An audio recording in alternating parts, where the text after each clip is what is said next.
Hi, it's Dan the man with the master plan, the guy that believes in God. Also, the guy that believes in atheists, too.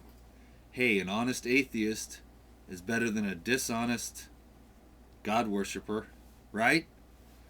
So ultimately, what I want to point out is that, because I know that everybody's being pretty cool, I'm kind of stressing on a few of the comments because you got to realize I make 10-minute videos every day, and you got to realize I'm cramming 2 hours worth of stuff into 10 minutes. So words get left out, other things get added in, things come across not exactly as they would if I were to have a little more time. Like the essence of that video was just trying to help somebody who was having, I mean, it was life or death kind of thing is what he was saying to me. Okay, so it was a life or death situation. And then I get all these emails from people that are atheists that kind of stress me out a little bit because I don't mean to be judgmental, and the truth of the matter is that, you know, I don't know anything. Literally, my mind is blank. But I take like the ego that's here. It gets a little bit like, um, kind of uh, a little bit hurt, a little bit angry, kind of. But it was like, and then I wrote back all this stuff, and I'm just gonna have to leave all that alone because what it was just a simple misunderstanding of words, and I don't do any editing, and so it wasn't really like, that offensive. I didn't mean to say atheists are jerks. Basically, like I said, an honest atheist is better than a dishonest whatever Christian. I don't even like religion, okay? I mean, I know that religion is really cool for certain people because I've seen people that they're right on the edge on the level of going out down below integrity and staying above integrity, and the only thing they have that keeps them above integrity is their religion. Their brothers and sisters that see things the way they do within a field of context that they have within their religion that says don't smoke crack, stay off the crack pipe, come to church on Sundays, come to the meetings on Tuesdays and Thursdays, and we will keep you off crack and we will keep you out of the bars. And so religion is cool in that sense, but it's the camaraderie within a context where you can. So atheists probably all get along, and the people are cool because they're like, they don't. I'm not kind because I'm afraid God's going to punish me. I'm kind because the way I see it, God is kind. God is love. It's an infinite field. So you can call it whatever you want. I call it God because out of convenience.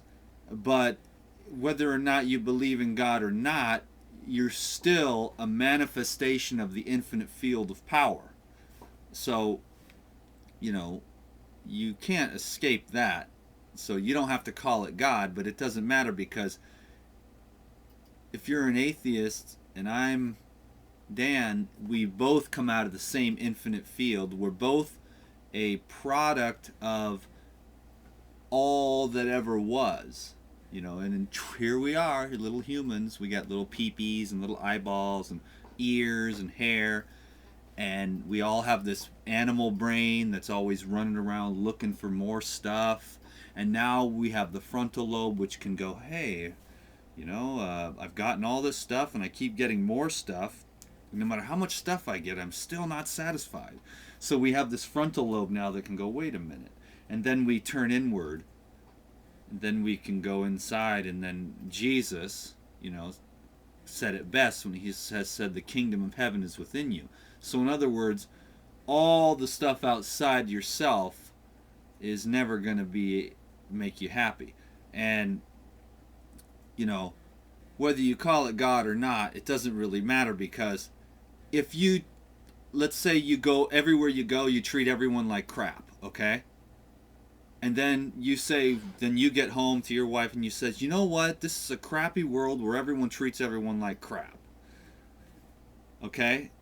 Okay, that's going to be a person that believes in God or an atheist that doesn't believe in God or an agnostic who doesn't know the difference. I'm probably closer to more an agnostic, But I do believe in God as the infinite field. But I really don't know anything myself because I've never seen God. So it's all just kind of a words and a concepts. But um, otherwise, you can go around and you can be kind to everyone, and you can just be kind to everyone for no reason at all. And then you get home to your wife and you say, "Wow, I'm just surprised, honey, at how kind everyone is." So it doesn't matter what your religious affiliation is or what you believe in, but whatever it seems, I will say that whatever you put out is what you get back. So it doesn't matter what your religion is, because I hate labels anyways. You can't call me anything. There's no, I don't have, you can't call me atheist, you can't call me agnostic, you can't call me a Christian, you can't call me a Buddhist. Call me a mystic if you want to. In other words, you ain't going to understand me, just like I'm not going to understand you. Why? Because there's no such thing as understanding. It's an impossibility. Because once you get to the infinite field, through the levels of consciousness, as you expand, as consciousness expands in you, if you allow it, if you allow consciousness to expand in you, it'll take you all the way out of here. And most people don't ever come back. Every once in a while, the field of infinite power, or God, for some reason aligns up the avatars to come back and teach to us, to give us a little bit of hope.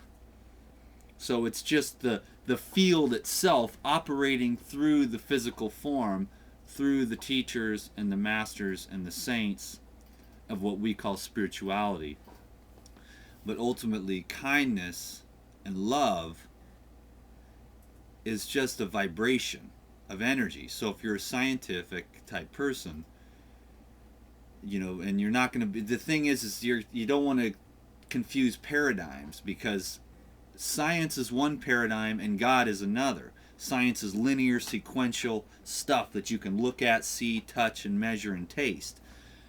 Then you jump the line into the nonlinear context, and then you get to the place where it's subjective and experiential. You can say, you can go to your friend and say, "I saw purple dragons last night in my dream," and your friend says, "Nope, there's no such thing as purple dragons. You didn't see purple dragons in your dream." And you're like, "No, I had a dream last night of purple dragons."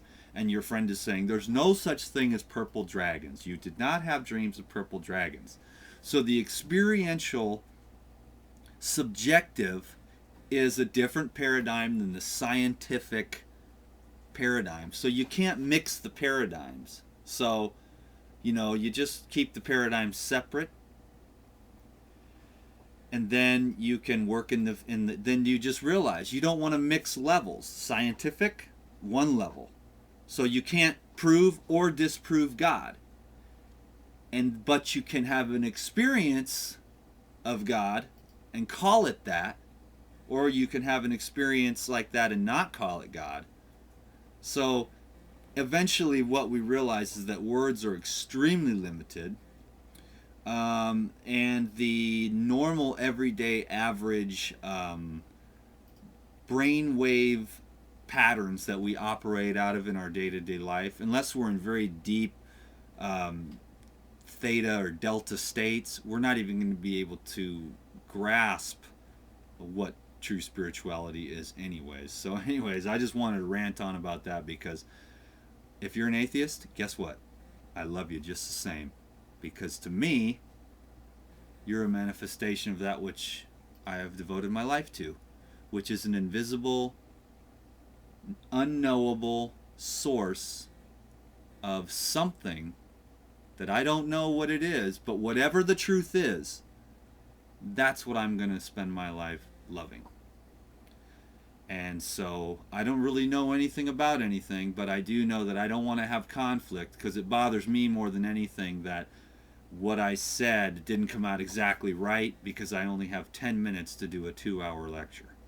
So, that being said, I want to continue to create unity and cross over all religions, cross over all belief systems into a place where we can all agree that feeding the cells and tissues in our body with fruits and vegetables is the way to go. That's my mission in life, and I just want to see you and all the people that are hurting out there hurting less or totally happy. Dan the Man. Peace.